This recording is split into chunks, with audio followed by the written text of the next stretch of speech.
मुंबई में स्थित एक छोटा सा शहर, भिन्न संस्कृतियों के मिलन का स्थान। यहाँ व्यापारियों की भीड़ और मसालों की सुगंध के बीच एक युवा लड़का गोंजालो गार्सिया बड़ा हुआ। उसके पिता एक पुर्तगाली व्यक्ति थे और उसकी माता एक भारतीय महिला थी, जिन्होंने उसमें गहरी आस्था भर दी। उसने जेसुइट पादरियों से शिक्षा प्राप्त की। उसका मन तीव्र था और उसका हृदय खुला हुआ।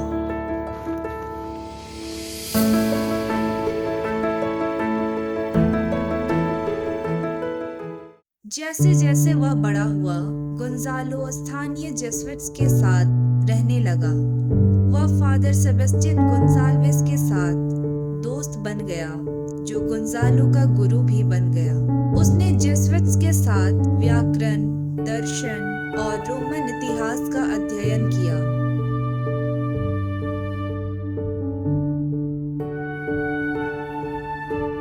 जब वह 13 वर्ष का था, तो गोंजालो ने फादर सेबेस्टियन से जापान में मिशनरियों में शामिल होने की अनुमति मांगी। उसका अनुरोध अस्वीकार कर दिया गया, क्योंकि वह बहुत छोटा था। लेकिन 2 साल बाद उसे मंजूरी दे दी गई।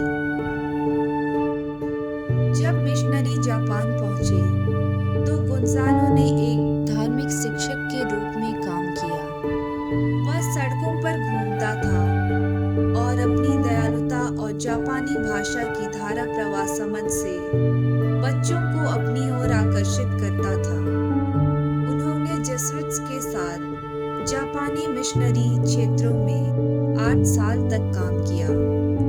उन्होंने जेसुइट ऑर्डर में शामिल होने की कोशिश की, लेकिन उनके मूल निवासी होने के कारण उन्हें मना कर दिया गया। उम्मीद खोकर गोंजालो ने जेसुइट्स को छोड़ दिया। फ्रांसिसियंस ने स्वीकार कर लिया।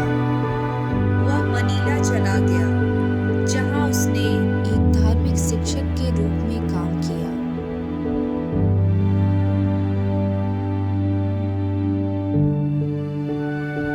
फ्रांसिस्कन की सफलता ने बौद्ध पुजारियों को नाराज कर दिया। उन्होंने राजा से फ्रांसिस्कन को निष्कासित करने के लिए कहा, लेकिन उसने मना कर दिया। हालांकि यह बदलने वाला था। सैन फेलिप नामक एक स्पेनिश खजाना जहाज को तूफान के कारण उतरने के लिए मजबूर होना पड़ा। कप्तान ने स्थानीय जापानी कस्टम एजेंट को गलती से बताया कि फ्रांसिसियंस को स्पेनिश राजा ने लोगों को अपने शासक के खिलाफ विद्रोह करने के लिए भेजा था।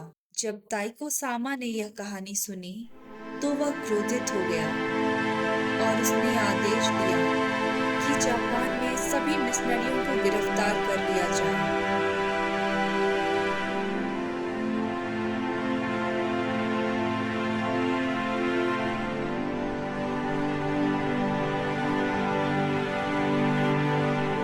दिसंबर 1596 को फ्रांसिस्कन को गिरफ्तार कर लिया गया और मौत की सजा सुनाई गई।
40 दिनों तक वे बरकरार रहे।